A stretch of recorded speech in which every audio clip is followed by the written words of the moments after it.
Dulu kita diajarin begitu. Lahirlah Yesus di Bethlehem. Marilah mari Tuhan sembah dan puji Dia, sembah dan puji Dia. Hah? Apal gue. Sembah dan puji Dia yang Raja. Baik, saudaraku sekalian, salam damai sejahtera buat kita semua dimanapun kita berada. Tuhan Yesus menolong memberkati kita semua. Video kali ini adalah membantah, meluruskan pengajaran kesesatan B.B. Haikal Hasan. Ia terlalu memaksakan supaya banyak orang Kristen mengikuti pengajaran teologisnya. Ya, salah satunya adalah tentang kelahiran Yesus Kristus dan Isa Al-Masih. Ya, sekali lagi kita membedakan. Yesus Kristus dan Isa Al-Masih itu berbeda dalam sejarah dan pengajarannya. Ya, perbedaan yang mencolok adalah kelahiran Yesus Kristus.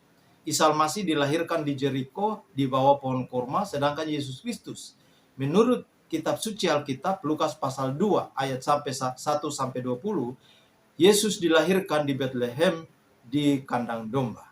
Nah, inilah perbedaan yang pertama. Perbedaan yang kedua, Yesus Kristus bukan mati di atas palang kayu salib, melainkan dia diangkat hidup-hidup atau diselamatkan oleh Allah SWT.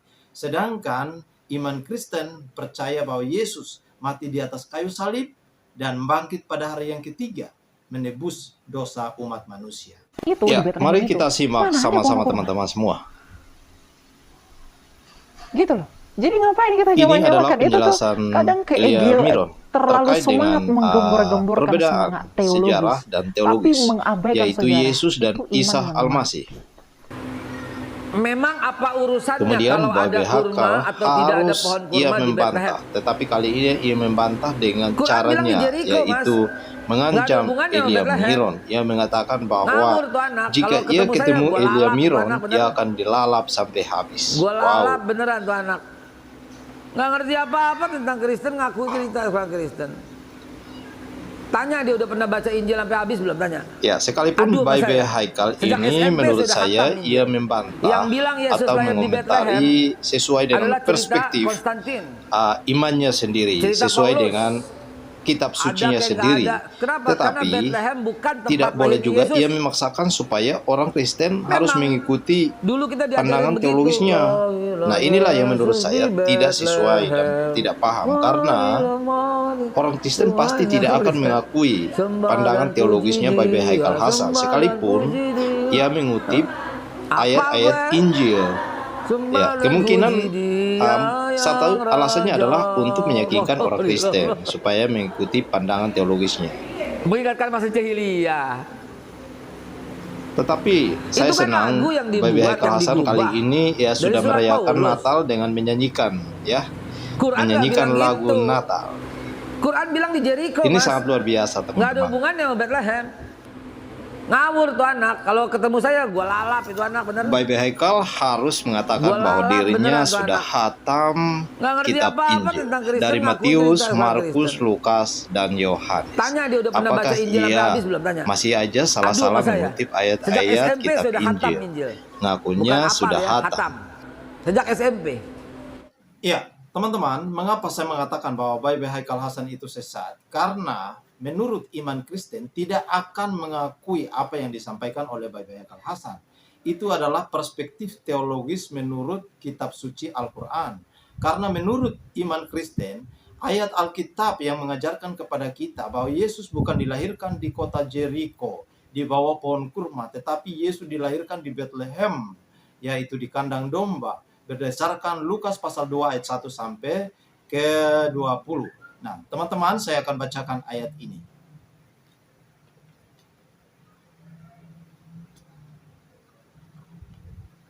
Pada waktu itu, Kaisar Agustus mengeluarkan suatu perintah, menyuruh mendaftarkan semua orang di seluruh dunia.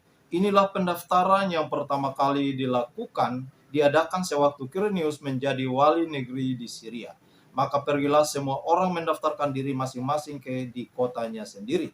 Demikian juga Yusuf pergi dari kota di Nazaret di Galilea ke Yehuda, di kota Daud yang bernama Bethlehem, karena ia berasal dari keluarga dan keturunan Daud, supaya didaftarkan bersama dengan Maria tunangannya yang sedang mengandung. itu jelas bahwa Yesus dilahirkan di Bethlehem di kandang domba. Nah, mengapa Yesus harus dilahirkan di Bethlehem? Penguasa Romawi, yaitu Kaisar Agustus, pada saat itu ia sedang memerintah dan sedang bergemilangnya. Ia memerintahkan kepada semua umat manusia di muka bumi ini untuk didaftarkan. Dan semua orang di negeri harus pulang ke kampung halamannya untuk mendaftarkan diri di kotanya masing-masing. Jadi Yusuf dan Maria pada saat itu ia harus kembali dari Galilea, kota kelahirannya, untuk mendaftarkan dirinya bersama Maria, tunangannya, yang pada saat itu sedang mengandung. Ini adalah satu rencana Allah yang sangat luar biasa dan ajaib. Bahwa pada saat itu, Kaisar Agustus mengeluarkan satu perintah, dan ini adalah pertama kali yang diadakannya, di mana Quirinius menjadi wali negeri di Syria.